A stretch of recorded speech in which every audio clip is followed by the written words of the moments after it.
Praise the lord. ప్రభునందు ప్రియులారా, మీ అందరికీ శుభవందనాలు మరొకసారి తెలియజేస్తున్నాను. ఈరోజు దేవుని మాట ఏంటంటే, ఇగో ఈ నా మాటలు చెప్పున చేయు ప్రతివాడును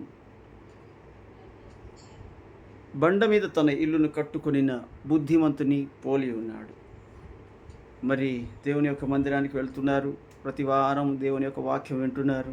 దేవుని యొక్క సన్నిధిలోని దైవ సేవకుడు కన్నీళ్లతోనూ మోకాళ్ళ ప్రార్థనతోనూ చేసిన ఆ యొక్క వంట లేకపోతే ఆ వాక్యాన్ని తీసుకొచ్చి నీకు వడ్డిస్తున్నాడు. మరి తింటున్నావు, తిని దానివల్ల బలం పొందుతున్నావా? దాని ప్రకారంగా జీవిస్తున్నావా? దేవుని యొక్క వాక్యం ఏం చెప్తుందంటే, ఈ నా మాటలు విని దాని చొప్పున చేయు ప్రతివాడును బండ మీద తన ఇల్లు కట్టుకొనిన బుద్ధిమంతుని పోలి ఉన్నాడు. ఈ రోజున నువ్వు బుద్ధిమంతుడివేనా కాదా ఒకసారి ఆలోచన చేయి. ఎందుకనంటే ఒకవేళ నువ్వు వినడం మాత్రమే చేస్తే నిన్ను నువ్వు మోసపరుచుకున్నవాడవని వాక్యమే చెప్తుంది. ఒకవేళ నువ్వు దాని ప్రకారంగా చేస్తే నీ స్వబుద్ధిని ఆధారము చేసుకొనక నీ పూర్ణ హృదయముతో యెహోవా యందు నమ్మకం ఉంచుము. నీ ప్రవర్తన అంతటిలో ఆయన అధికారమునకు ఒప్పుకొనుము.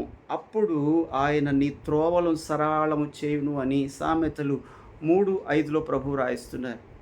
ఈ రోజున నీ స్వబుద్ధి ఈ రోజుల్లో అలా జరుగుతుంది ఏంటి, అలా ఉన్నాయా ఏంటి, అవి పాతకాలపు రోజులు అని ఇలాంటి మాటలు వద్దు మనకి.